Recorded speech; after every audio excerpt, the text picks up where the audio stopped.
Hello friends, कैसे हैं आप लोग।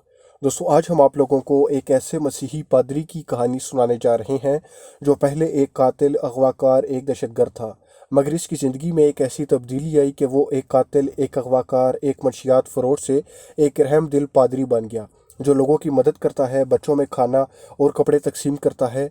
आखिर क्या वजह थी, वो कौन सा हादसा था जिसने मिक को एक मासूम बच्चे से एक वहशी बना दिया, और वो कौन सा हादसा था जिसने मिक के अंदर के मासूम और अच्छे इंसान को दोबारा जन्म दिया। ये सब हम आपको बताएंगे इस वीडियो और इसके बकाया पार्ट्स में। मिक की कहानी कुछ पार्ट्स में होगी, आपने ये पार्ट और इसके बाकी पार्ट्स पूरे और ज़रूर देखने हैं। तो मिक की कहानी शुरू करते हैं। चंद हफ्ते कबल लाखों अफराद ने पादरी मिक फ्लेमिंग और फादर एलेक्स फ्रास्ट को बरतानवी शहर बर्नली में बच्चों को खाना खिलाते और इनमें कपड़े तकसीम करते देखा। इनके काम को देखकर बहुत से लोग मुतासिर हुए और इन्हें अतियात की मद में 2.5 लाख पाउंड से ज़्यादा रकम मौसूल हुई। लेकिन मिक फ्लेमिंग की ज़िंदगी हमेशा से दूसरों को प्यार देने और इनका ख्याल करने में नहीं गुजरी। वो माजी में ख़तरनाक मंशियात फरोश थे और ख़ुद भी इसका इस्तेमाल करते थे। उन्होंने अपने बचपन की दर्दनाक यादों से बचने के लिए मंशियात का रुख किया था, लेकिन फिर अचानक एक दिन इनकी ज़िंदगी बदल गई थी। शहर के सनती इलाके में सुबह के 10 बज रहे थे। मिक फ्लेमिंग, जो लैंकाशायर में रहते थे, अपने घर से बहुत दूर थे। इस वक्त इनकी उम्र 40 के लगभग थी और एक जिम के बाहर किसी के निकलने का इंतज़ार कर रहे थे। मिक एक चुराई हुई गाड़ी में थे। इस कार का रंग नीला था। उन्होंने गाड़ी का इंजन बंद नहीं किया था क्योंकि इन्हें यह काम निहायत तेज़ी में मुकम्मल करना था।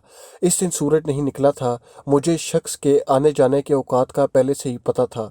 इसके बारे में तमाम मालूमात मेरे पास मौजूद थीं क्योंकि वो भी मेरी तरह एक मंशियात फरोश था। मिक ने इंग्लैंड के शुमाल मशरिक में एक मंशियात फरोश की हैसियत से बहुत नाम कमाया था। अगर कोई मंशियात लेकर कर्ज अदा ना करता तो मिक उसकी वसूली के लिए जाते थे। कर्ज की वसूली में जब मिक की ज़रूरत पड़ जाती तो इसका मतलब ये था कि कर्जदार इंतहाई बोझ में है और इसे मिक जैसे ही ख़तरनाक लोगों को इसे वापस करना है और इन्हें नुकसान पहुंचने वाला है। मेरे पास प्लास्टिक की एक थैली में बंदूक थी जो कि बराबर वाली सीट पर रखी होती थी। आपको इससे फिंगरप्रिंट मिलेंगे और ना ही डीएनए। 6 गोलियां लोड की हुई हैं, कभी धोखा नहीं देती। मिक को ज़्यादा इंतज़ार नहीं करना पड़ा।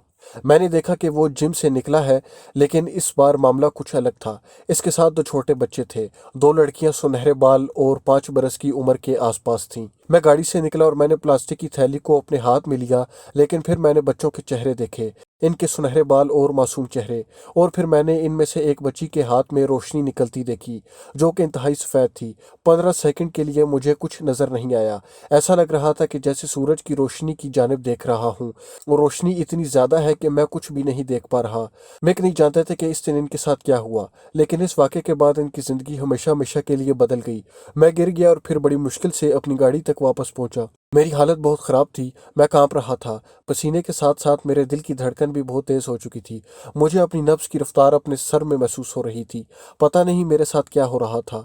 और फिर वो कहते हैं कि उन्होंने खुदा से गिड़गिड़ा कर मदद मांगी, लेकिन कुछ नहीं हुआ। वो बताते हैं कि इस वक्त तक मैं अपनी ज़िंदगी में इक़दाम कत्ल, अगवा, असले से मुतल्लिक जराइम में गिरफ्तार हो चुका था। बस बहुत हो चुकी थी। अब मैं मरना चाहता था। मिक ने बंदूक उठाई और इसे अपनी थोड़ी पर रखा।